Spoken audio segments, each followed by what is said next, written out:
अयोध्या धाम में जिस शालीग्राम से भगवान राम की मूर्ति बनाई जाएगी, नेपाल से अयोध्या पहुंच गया है। रास्ते में जहाँ जहाँ से भी आया वहाँ के श्री राम भक्त इसे छूने के लिए लालायित रहे, अपितु जोश के साथ चलते रहे। नेपाल की काली गंडकी नदी से प्राप्त 6 करोड़ वर्ष पुराने 2 शालीग्राम पत्थर को अयोध्या में निर्माण हो रहे श्री राम मंदिर में, वहाँ पर भगवान श्री राम के बाल्य स्वरूप, उनकी मूर्ति और माता सीता की मूर्ति बनाने के लिए तय किया गया है। शालीग्राम मिलने वाली एकमात्र नदी काली गंडकी है। यह नदी दामोदर कुंड से निकलकर गंगा नदी में मिलती है। काली गंग नदी के किनारे से लिया गया यह शिलाखंड एक 26 टन का और दूसरा 14 टन का है। निकालने से पहले काली गंडकी नदी में क्षमा पूजा की गई और विशेष पूजा के साथ ले जाया गया।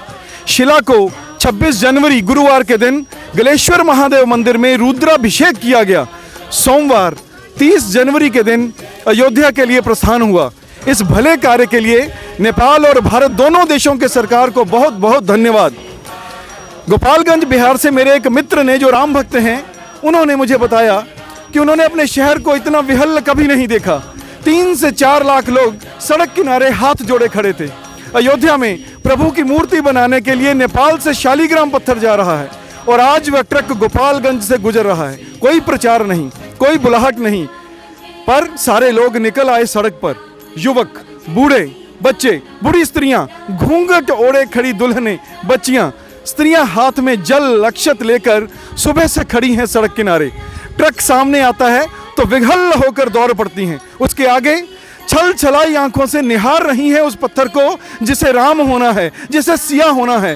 बूढ़ी महिलाएं जो शायद शालीग्राम पत्थर के राम लखन बनने के बाद नहीं देख सकेंगी, वो निहार लेना चाहती हैं अपने राम को।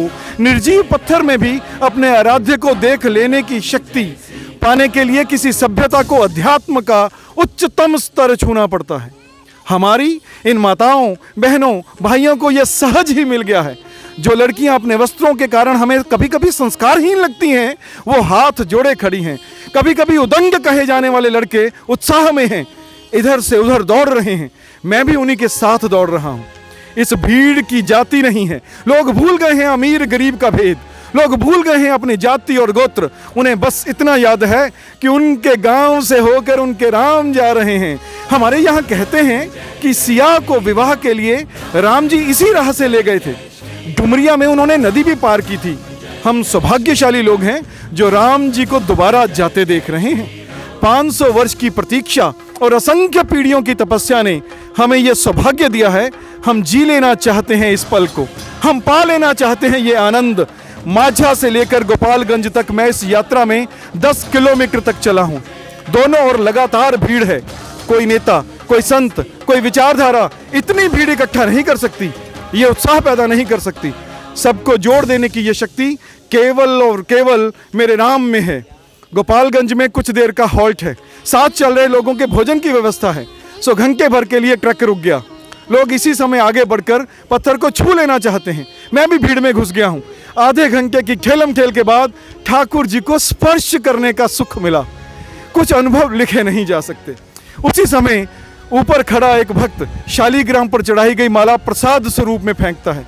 संयोग से माला मेरे हाथ में आ गिरती है।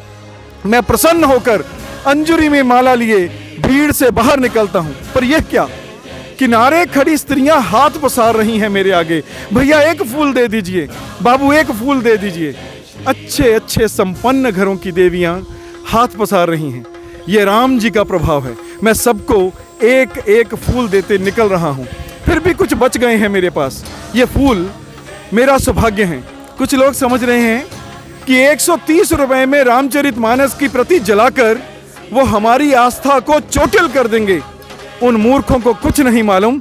ये भीड़ गवाही दे रही है, राम जी का ये देश अजर अमर है, ये सभ्यता अजर अमर है, राम अजर अमर है, सनातन संस्कृति अजर अमर है। भक्तों मेरे साथ बोलिए एक बारी, जय श्री राम, जय श्री राम, जय श्री राम।